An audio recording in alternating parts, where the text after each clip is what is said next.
I'm at Smith & Wollensky in Midtown Manhattan, and we are here with a tourist today. Warren Buffett, the chairman and CEO of Berkshire Hathaway, is here to pay off on a lunch that was auctioned away for Glide. And Warren, thank you very much for being here today. Oh, thanks for having me. I know that this lunch is very important to you. This time around, the auction went for $2.679 million for this lunch today.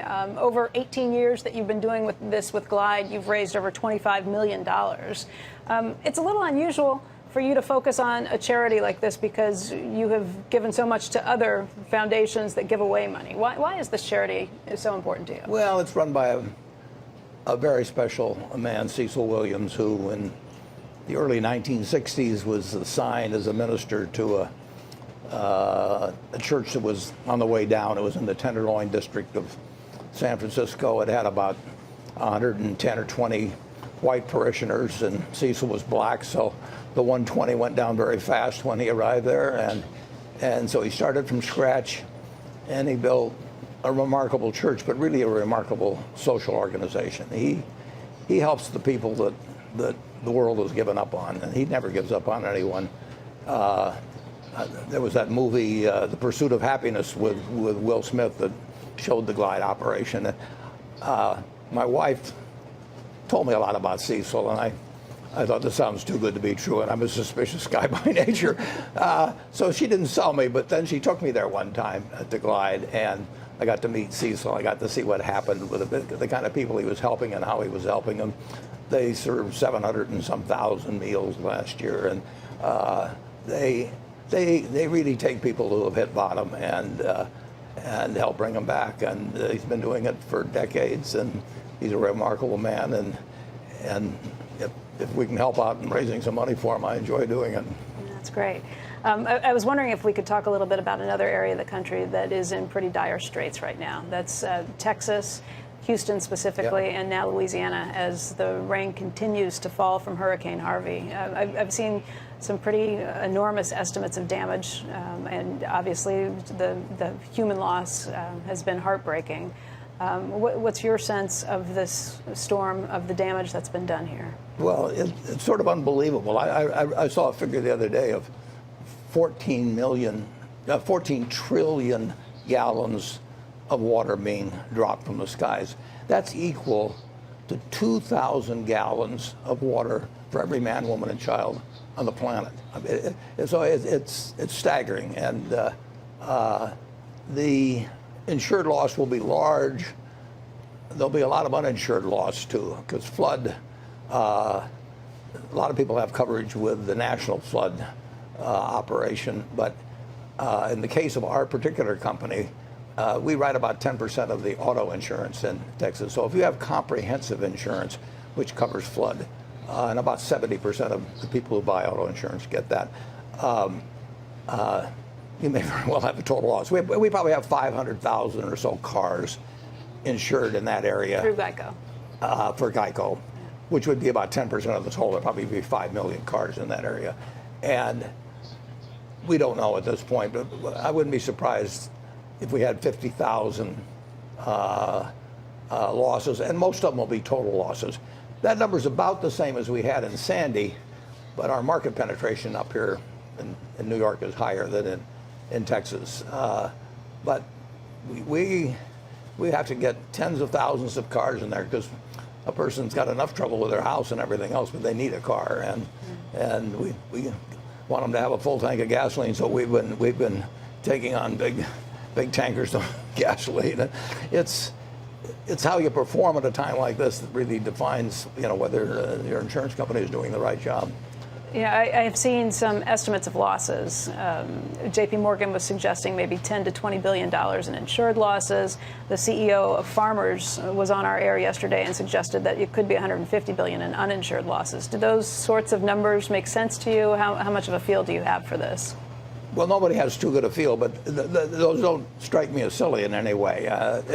There will be a high proportion of uninsured losses to insured losses compared to most events, because if there's just a straight hurricane, everybody collects on their homeowner's insurance. But fortunately, they did have some warning, a fair amount of warning on this, so there was a lot of evacuation that took place. but it's just got to be devastating. We have 6 furniture stores, Star Furniture, in the Houston area, and I was with those people yesterday, or the day before yesterday. It was yesterday, and they hope to open up on Saturday, but it's, the effects of this are going to go on for a very, very long time. What other exposure does Berkshire have, aside from Geico, aside from some of the furniture stores that are there? Not like we used to. We used to write a lot of what we call super cat. In fact, we were the biggest writers of super cat some years ago. And then they didn't have any hurricanes for a long time. It's been 10 or 11 years since a hurricane hit land in the United States. And you can go back to 1840 or so, which is the longest record we have. And there's really never been that long a period without a hurricane coming ashore. So the rates kept coming down and down and down. And the wind doesn't know what the rates were. So if you get the wrong rate on insurance, you're going to lose money over time. And so as the rates went down, we got out of the super cat business pretty much entirely. So it does not hit us big in reinsurance like it would have if it had been 10 years ago. Is that part of the problem with the National Flood Insurance Program that is looking at some massive amounts of debt that it owes to the U.S. Treasury, something like $26 billion? Yeah, the problem with flood insurance is that the only people that buy it are the people that are going to need it, where it's going to happen. If I have a house that's higher up in Omaha, I'm never going to buy flood insurance. So you don't get the spread of risk that you get with auto or homeowners. Nobody knows when a fire is going to hit a house or something of the sort. That's random, but it's not random on floods. And so people that live in floodplains are the only ones who want to buy flood insurance. And the normal insurance industry can't take care of it when you get adverse selection like that. So the government stepped in. They're already in the hole before this happened, and they'll be a lot further in the hole when this gets through. Usually what happens after a hurricane hits land like this, though, rates can come back up for insurance. If that's the case, would you start insuring again? I don't think they'll go up that much, but if super cat rates get to where we think that the odds are in our favor, we'll write it. But it's been 5 or 6 years since we've written any real amount of super cat here in the United States. The rates just keep going down and down and down, and there's more and more houses on the coast, and they're worth more money. And there's been a lot of money come in from outside the insurance industry with cat bonds. So it has not struck me as a good business in recent years. Let's talk about the potential impact on GDP. We had Mark Zandi on today, and he suggested that it would probably not be a massive impact on GDP. Would you agree with that assessment? Well, I woid say, and if you mean I don't think it'll be a full percentage point per year or anything like that. But it has a real effect. It destroys wealth. And if there's 150 billion or something of uninsured losses, that's real wealth. But we are a very wealthy country, and we create wealth at a big rate, too. Let's talk about GDP, because we did get a second quarter read on the second quarter GDP today. It was 3%, and that was quite a bit better than people had anticipated. Does this feel like a 3% GDP economy to you? No. It's been about 2% a year now since the fall of 2009, 8 years, and it's been remarkably close to that most of the time. The way they report those quarterly numbers is they take the quarter and multiply by 4. It's not year over year, so it gets a little tricky that way. If you're off by 1/10, it makes it 4/10 in the annual figure they report. And with seasonal adjustments and everything, you never want to take any quarter too seriously. I would guess we're in about a 2% growth economy now, and as I've said, every now and then we think it's accelerating, and every now and then we think maybe there's a double dip or something, and it just seems to be a couple percent. And certain industries will pick up quite fast. The autos caught on faster than homes, but now they're tailing down. But 2% is not bad, incidentally. No. 2% will make, if we had 2% for a generation, 25 years, you would have a $19,000 GDP gain per person in the United States. It's not bad, but how do you explain a 10-year that hit 2.1% yesterday? How do I explain what hitting? The 10-year note hitting a yield of 2.1% yesterday. If I'd known that was coming, I'd have done a lot of things that were intelligent 5 years ago. No, it's sort of unbelievable that rates have stayed down. I mean, it's not what anybody expected. At least I didn't expect it, and the other people at Berkshire didn't expect it. And it's you know, I can remember when I was at Solomon in 1991, and they thought that the surest trade around was to short the Japanese 10-year bond because you couldn't have rates that low.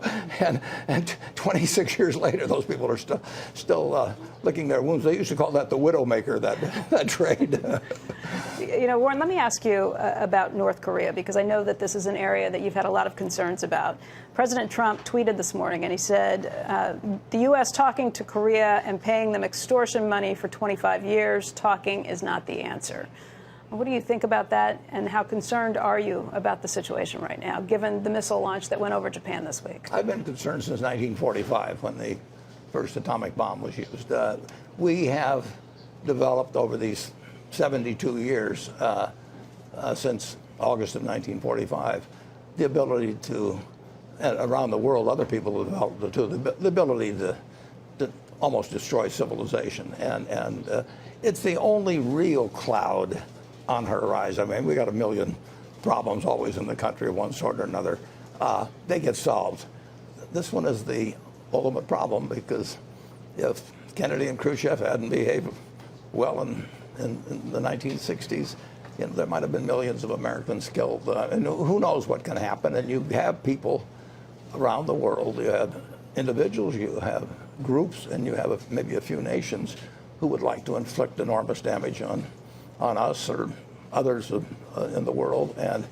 And we can be successful 99.9% of the time in thwarting those efforts, but it's a worst case problem, and the damage can be huge. And North Korea is a classic example. I mean, here is a relatively poor country spending a lot of their funds on developing an ICBM, maybe that can hit the United States. Well, that doesn't make any sense if they're doing it just because they like to play with Tinker Toys or something. Right. And the more people that you have that have that ability, the more generations you go through of different leaders, you know, the more likely is that eventually something happens that's the equivalent of what happened in Texas in the last week, something that's a very remote probability. You roll the dice enough times and something finally happens. And North Korea is, you know, who knows what's in the mind of that fellow, and who knows what will be in his mind 5 years from now. It's a more dangerous world, obviously, as more people get those weapons. Warren, I know we're tight on time today. Jim Cramer has something that's called the lightning round, and I wonder if you'll play lightning round with me for some of your stock holdings, so we can run through some of these. First of all, shares of Apple. You're the largest shareholder in Apple. I'm not sure we're the largest, but we have 2.5%. 2.5% in Apple. And you have been very positive on this stock. Do you continue to look at it as a very positive holding? What are your thoughts on it, and have you continued buying? Well, originally, about 10 million shares of Apple, excuse me, yeah. Originally, about 10 million shares were bought by one of the fellows in the office. Todd or Ted? Todd or Ted. Right. And then I looked at it, and then I bought considerably more. In the last quarter, the one we reported here not long ago, June 30th, he sold some of his shares. I bought more than he sold. So our overall holdings went up, but his holdings were reduced by about 2/3 or thereabouts.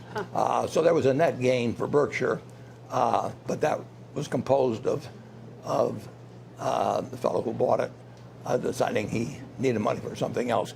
He manages 11 billion, but both of the two manage about 11 billion that work for me. But that's all they manage. So when they get some new idea, they have to sell something. I've got a lot of excess money around, so he decided that he wanted to go heavier into something else. but I've never sold a share, and I've bought stock. So, are you continuing to buy? Well, I don't think I'll tell you that much, but but I certainly was buying last quarter, and I don't pay attention to the calendar when I'm buying. Well, let's talk about another holding. Maybe we'll try this one more time. On the flip coin, IBM. Last time we had talked to you, you had sold many shares of IBM. Are you still dubious about IBM's recovery process? Well, they may well do extremely well in the future, but I was wrong in my original analysis, and that's my fault. So 5 or 6 years ago, I thought that their prospects were going to be better in the next 5 or 6 years than they turned out to be, significantly better. And so I decided that I had made a mistake. That doesn't mean, sometimes I make two mistakes. Sometimes I make a mistake when I buy and when I sell. But so I still don't know that much about the future, but I feel I know more about, I feel more certain about the future as I look at a company like Apple than when I look at IBM now. Have you continued to sell IBM shares? Well, there again, nice try. We'll have to wait for the quarterly filings. Yeah, exactly. Let's talk about the bank stocks. Just last night, Berkshire went ahead and converted its warrants into shares of Bank of America, making you the largest shareholder in Bank of America and in Wells Fargo, two of the top 3 banks. What's the profit there? $11.5 billion, is that correct? That's about right. Over the last 6 years in that stock? And do you continue to have faith in Bank of America? Yeah, I actually said specifically today that a long time before we sold a share of Bank of America. We're very happy. We got 700 million shares, and I like the business. I like the valuation, and I like the management very much. So that, I think you'll see that for a long time in our holdings. Is it a similar story with Wells Fargo? Tim Sloan just came out recently and said that because of a third-party review at Wells Fargo, there are probably going to be some negative headlines that create more negative headlines for what's been happening there, their management policies. Well, what you find is there's never just one cockroach in the kitchen. When you start looking around, that was what used to terrify me at Solomon, is what they'd find after the first one, because anytime you put the focus on an organization that's hundreds of thousands of people working for it, you may very well find that it wasn't just the one that misbehaved that you found out about it, and of course it was more than one in the Wells Fargo case. But in the Solomon case, or the Wells Fargo, are you comparing Wells Fargo and Solomon? No, but I'm comparing the shock sort of a huge financial institution that all of a sudden people view in a different light, and once you put a spotlight on and start looking at everything, you're likely to find something additional. Is that enough to concern you in terms of your ownership of the shares? Not in terms of long-term investment. No. It's a terrific bank, as is the B of A, and there were some things that were very wrong done there, but they are being corrected. And my guess is if you look at any institution that's around for a long, I mean, something's going wrong at Berkshire right now, and I wish I knew about it. But I mean, and we have methods of trying to make sure we do find out about it. But I can guarantee you, with 367,000 people, every one of them isn't behaving in a way that I would like. Warren, let me ask you about Amazon and Whole Foods. I'm asking in the context of Kraft Heinz. And I realize that there are not a lot of Kraft Heinz products that are sold at Whole Foods, but this merger and the lowering of prices at Whole Foods has put some enormous pressure on the shares of grocery sellers. Something like $12 billion in the top 4 grocery sales stores.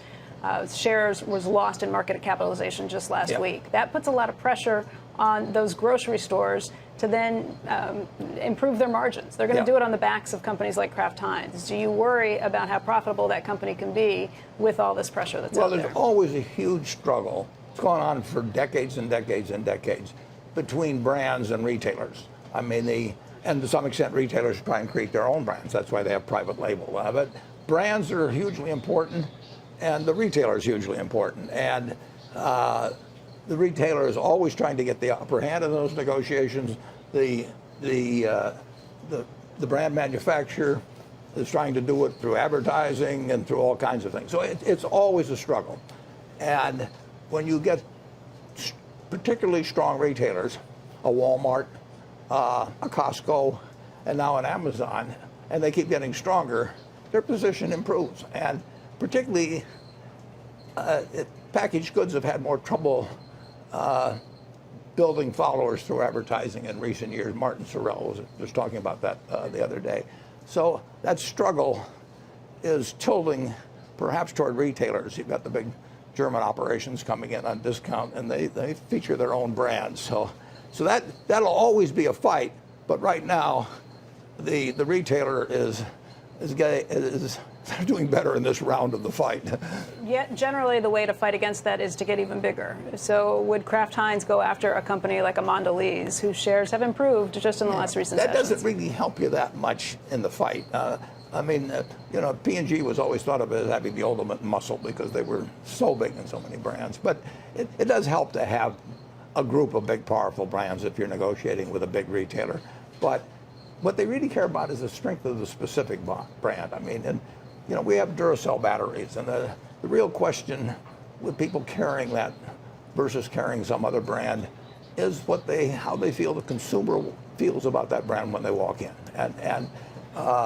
So if you have 5 items that might be served at dinner, that doesn't really make you a lot stronger than having one.